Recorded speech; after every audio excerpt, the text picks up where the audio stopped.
Between the Pages podcast. Today we're going to be going through our latest newsletter, which was sent out in March, for March and April, and on Molly Overcame, which is a new book that's coming out. Yeah. Oh, we're excited about Molly. Yeah. I mean, you know, she was a chicken that actually lived here on the farm.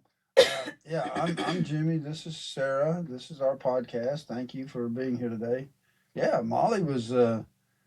She came to us in a box of Peeps. Well, I think we ordered 50 assorted or something because we wanted assorted brown egg layers, I think is what they called it. And she was just a normal hen, you know, and she had an accident. She lost one of her feet, and so we nursed her back to health. It was kind of traumatic. It was iffy whether or not she would even survive. Oh yeah, because it was all the way up to like, it wasn't like in the picture of Molly in the book. It's kind of cut halfway. But the real Molly had it cut like all the way up to her body. She lost it. Yeah, it was pulled off or yanked off or something. But I guess the thing is even then, Molly, she demonstrated a will to survive. Yeah. And so you know, she got her strength back, and she had one leg now, and that's not a. In chicken world, that's not the best of scenarios because you need to be able to move quickly. Yeah. Out of the way of other more aggressive hands. It was great for her too when she was little, you know. But then when she got older and heavier, it was hard. She still could hop around, but it was harder because she was bigger. She had to learn to balance herself and all that, but she adapted well. Oh yeah. You know, and she lived a good life. You know, I mean, a better life than she would have. You know. She's an indoor pet chicken. Well, yeah, we had to segregate her somewhat from the other chickens, like I say, because they have her at a disadvantage. Yeah. You know, and so it'd be, you know, lots of people are born with disabilities, and if you just put them in with the general population, and sometimes they can be taken advantage of, you know, and so I mean,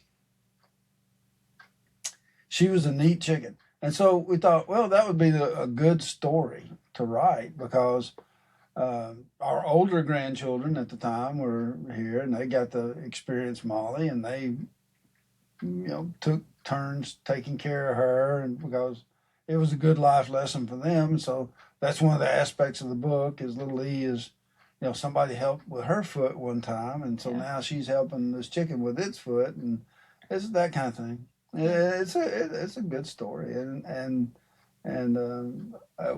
we did our author insights on that. A while ago. It was like 11,000 people viewed that video. Really? Yeah, it was up there. Maybe higher than that by now.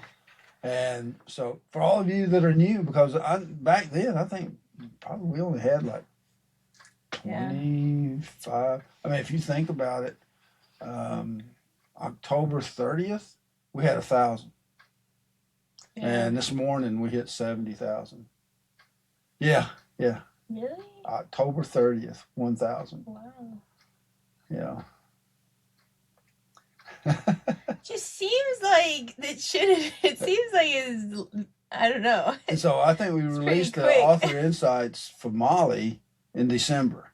And so sometime in December we were coming up on 20,000 subscribers, and so now here this morning, like I say, we hit 70, so that's 50,000 people that maybe haven't seen that author insight, but it's a good one because it's more than it's a bird book. It's about different birds. Yeah. I wanted to put that that was the one piece of the newsletter I didn't know how to do it right because there's the whole list of birds in the beginning of the book, and I wanted to put like a match the birds, but I was like, I don't know if that'll be too difficult for kids. It could be for some kids, but for older kids, they can figure it out. I was like, maybe next time we do a Molly newsletter. Well, they'd have to get a copy of the book, maybe to help have the magic decoder, or you know, just put the answers at the back of the book. But different birds have different symbology. Is like when we were writing Rosie, we used cardinals, paired cardinals, and they're you know, and put the correct colors. Well, but I guess the thing about cardinals is they mate for life. Yeah. They don't stray away from one another. They're devoted to one another, and they're in Christianity. They're symbols of remembrance of lost loved ones or relationships that are not there anymore, and it's a form of remembrance. And so when you see a cardinal out in the wild, it's supposed to make you think about somebody or someone who potentially is thinking of you. Now, I know it's a superstition, but it still that's what people makes do. you feel better, kind of thing. But yeah, and so so it's a bird book, and it there's a lot of the assets. I mean, this newsletter, I guess, really doesn't. It focuses mainly on the how to be kind to others and how to cope with different disabilities. But the book, talks about the different stages of growth for chickens and how they develop.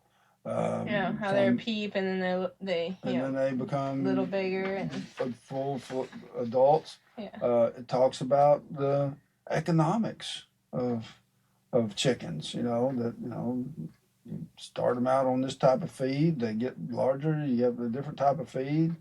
There's different sizes of eggs, different grades of eggs, and so there's all of these aspects to the book that are if you're a homeschooler type person, well, it's a good book to have for that. Oh yeah. Because you can ask questions about, okay, what does this scene mean to you? Okay, what does this scene mean to you? And well, that's why I think let's hop over into the newsletter. Okay, yeah. I think I put that in here too. There was a lot of things I wanted to do. How to take care of peeps, yeah. So just a guide if you are getting peeps. It's just a one-pager, just different little things that you can do. How you're supposed to take care of chickens and stuff. Well, yeah, and so there's the economics associated with that. So and then there's the process itself. Yeah. And that's a very good teachable moment. I mean, a lot of people, parents, and I always figured, well, what you ought to do is you ought to try like a goldfish or something like that, and then move up to a plant. And see how you do with those, and if you do good with that, if you can keep a plant alive, you can keep anything alive. Because the plant doesn't tell you, hey, let me pat you or scratch you, and goldfish the same way. You actually have to remember to take care of them. Well, in the farming world, I mean, in rural settings, I mean, you can have chickens, but in cities, maybe there's ordinances or laws against it. But if you live in a rural type area and you have chicken, the chicken is basically somewhere between a goldfish and a cat. Yeah. Brain-wise, and they're even taken care of wise too. Because they're pretty smart. They do a lot of things for themselves, but they still need somebody to, like last night on video, we had a fox. And so the thing is our hens were all cooped up, doors were closed, and fox couldn't get to the hens. They need someone to provide protection for them. Yeah. And so it's a good life lesson. Molly Overcame. And the newsletter touches on some aspects of that, and then other aspects of it, it's not there. So, but yeah, it's a good newsletter. It's one that's... Well, that's the thing with Molly. There's different parts of it. It's the disabilities and overcoming different struggles and turning them into strengths, and also the caring for others. And so that book itself has multiple different routes that you can go down. Yeah, and that's the whole idea. Well, I guess the thing is there are different types of learning, and some you learn, some people through pictures and words. Yeah. People learn by like hands-on, which to me is what I would call a bottoms-up approach. It's like being in the trenches. You're out there. You're actually handling chickens. You're actually feeding chickens, watering chickens, making sure you're okay. If one gets in trouble, that you're doing something to help them or whatever. And bottom-up approaches are usually better for people who are worker type people that, uh, leadership, they usually see things top down. Oh, there's some chickens. Oh, we need 300 of them. How many do we have? And that's how they see it. They don't see the care and the upkeep and the Yeah. day-to-day activities. That's not something they're interested in. And so sometimes they make requests for, we just need 100 more chickens. Well, that's going to be more food. That's going to be more time. That might need another person. They don't think about that aspect of it. So it's good to get those types of experiences. But in addition to that, taking care of chickens is preps you for the real world. And maybe one day growing up and having a family of your own, and what that's involved. Yeah. You can't you have to set aside time in your daily events, your daily schedule to care for the chickens, and you have to set aside time in your daily events and your daily activities to care for your children. Yeah. So I mean, it's just a parallel there. And if you're not very good at plants or animals, then you might want to think about marrying someone who is good with that, because you're going to need help with these children when they come along. So it's that kind of thing, So and the newsletter walks through the same kind of pattern, template, whatever you want to call it, where it starts off with the parent. Well, like we said, some books have a book character spotlight and other newsletters don't. But when the newsletter does, it starts off with about the book and a little maybe summary about the book, little activities you can do with the book, and questions that you can ask to be interactive with the book. And then it has the devotional, the monthly devotional.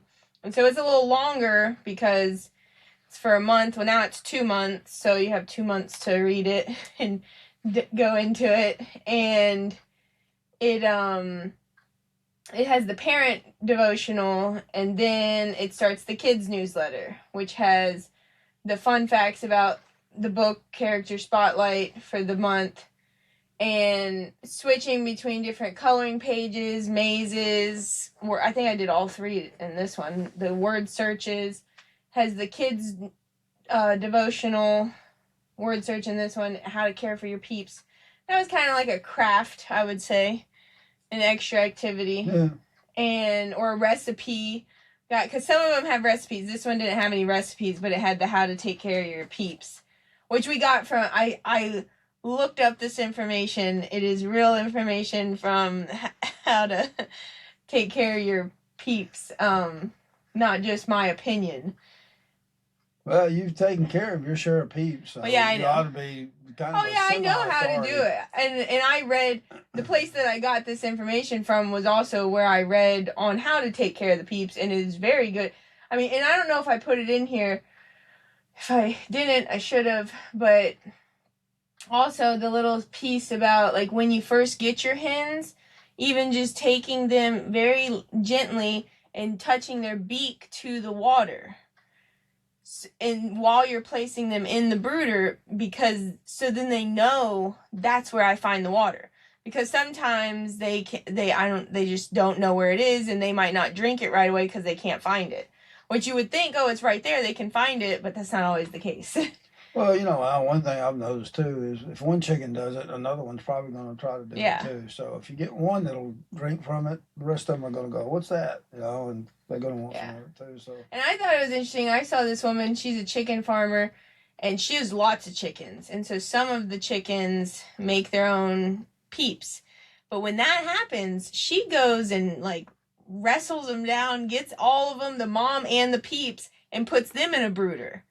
And I was like, that's a smart idea. Well, I mean, it's all. To me, it's neat. I guess that's a good approach. I'm not in the business of raising chickens for to make more. For profit. Really. Yeah. I mean, we sell eggs and that kind of thing to people, but I'm not trying to. And I kind of like watching mom walk around with little peeps and stuff. And, it's really cute. Being real protective and all that. But and the other aspect about why we did what we did is because that's what's about to happen. Is some of these hens are going to go broody. And by broody means they'll lay eggs and they'll sit on them and hatch them out. And, it's spring here. I mean, really close. I mean, it's going to be like, 60, 70 degrees. I think it's officially spring like in April or May. Oh, is it? I thought, well, let's see, December, January, February, March. Is it March? March 20, right? Yeah, so it'll be first or so, somewhere around there. Because the solstice. Maybe it's officially summer in May or June. I don't know. They have like the official June, dates. Yeah, it becomes summer. Yeah. It's 3. But the reason why we did this newsletter right now is now's a good time. If you're thinking about doing this, now's a good time to order peeps because they get more and more difficult to come by. And you may be too late already. I think we placed an order for 50 and the earliest ship date we could get was May. Yeah. So we won't be seeing those peeps until May. It didn't used to be like that either. I remember when I went to order last year, it was like, these are your 2 options to get peeps. They purged a lot of flocks. Yeah. And so farmers are still trying to rebuild those flocks. Yeah. And pretty much every peep that gets created, somebody's claimed.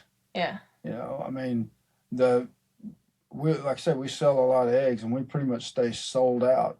And the eggs that are being laid right now, that while we're doing this, they're sold. Yeah. It's not like they don't have, we're just going to be sitting on them or whatever. They're sold. They're already bought. And so that creates a bit of a problem when you have so much demand for peeps and eggs and chicken and that kind of thing. And so, like I said, the reason why we did this newsletter now is so you can start thinking about, if you want to do this, now's a good time to order them. You'll get the peeps, and it takes about 26 weeks, depending on the type of chicken that you buy, before they start laying eggs. And so, you got all of that time, 6 months or so, that you're caring for them. But so if you wanted to have eggs in the dead of winter when most chickens aren't laying, if you got eggs in May or chickens in May, they would be laying eggs probably 6 months later, November, December time frame. And so you would have fresh eggs in the middle of winter. And so, that's just something, if that's something you want to do, and so that's why this newsletter was like, okay, let's do this newsletter. We could have done any newsletter really, but we chose this one because it's spring and it's a good time for new beginnings. That's when you see the robin, and the robin is a sign, harbinger, if you will, of new beginnings, and spring is on the way and all that kind of thing. So, but if you're interested, the other aspect of it is the newsletter is free. It doesn't cost you anything. You just go to the link. Yeah, you just go to I'll put it in the description. You just go there, you click on it, you go there, you subscribe, and it just comes to you in your email. Yep. And if you don't have it where you're subscribed, you can still download it. It's on the website. On the website. And the other aspect of it is if you decide, there's not really any pressure here. We don't use that email list for really anything. Although there's a lot of people who encourage you. Yeah, we don't use it for any. We just send you the email, the whatever it's called. Well, there's a lot of places that encourage you to do that, but if it would be something that you didn't enjoy or you didn't want, you just click the unsubscribe button, and you no longer get the newsletter. Yeah. So it's like it's really not that big a deal. But I find that I particularly enjoyed last month's snowflake. I enjoyed how many words can you make from the word snowflake? Now, you probably should have chose Molly. I mean, you probably couldn't make too many. What would you make? Molly. Yeah, Yom, Loam. That's about it. So there aren't many words to make, out of Molly. But I like that newsletter. I like LOL. You make LOL. That's about it. LOL. Laugh out loud. Yeah. So anyway, it's the snowflake one. We looked it up because I was like, "Am I supposed to put an answer sheet for this?" And I was like, "Well, let me see how many words you use." Like 430 words. I was like, "I'm not making an answer sheet. No. People can figure it out." Okay, if it's a word, it's a word. If Yeah, not, whatever. okay. It's just for fun. It's to just exercise your brain. Yeah. And so the thing is that's why we chose this time of year to do this particular newsletter.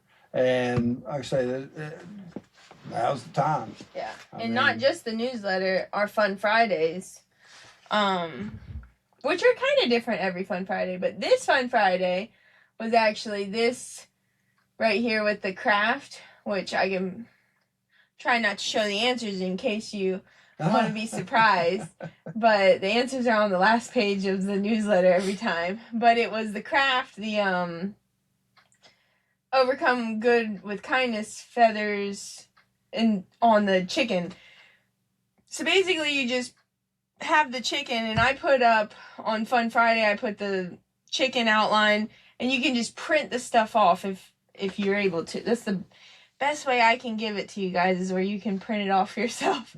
I find the stuff and create it, but you've got to print it out. That's the only caveat, I guess, of the activities. But you just take the chicken, and then your kids can color, paint, write with words on the feathers, and you tape or glue them onto the chicken, and then you have a kindness chicken. Yeah. And I probably should do that activity with Eleanor. She would love that.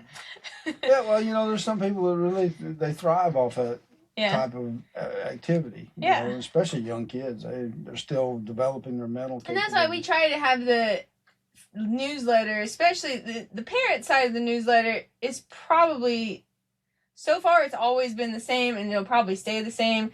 It's the little, information, family connection questions with the books, and then the devotional. The kids side is kind of the more fun, exciting side. So it has all the games and activities and a smaller devotional. And I think it's good. With the recipes, like this time we did the chicken activity. So I try to freshen it up and not have it just be the same exact thing every month, but different.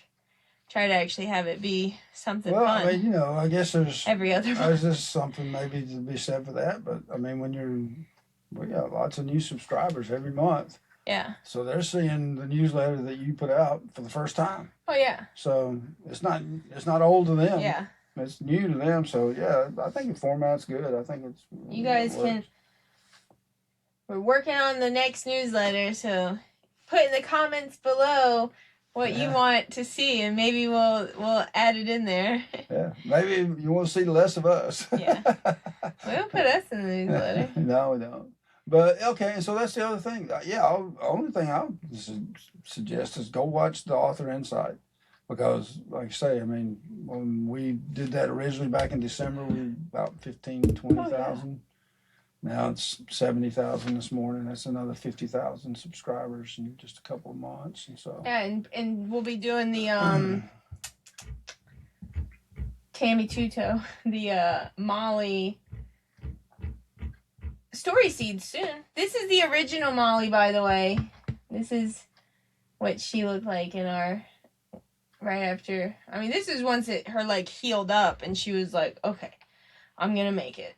Because you never really know with chickens when they get hurt if they'll just be like, "I'm good," or if they'll pull through. Yeah, we've had other chickens have the exact same thing happen to them and didn't. Yeah.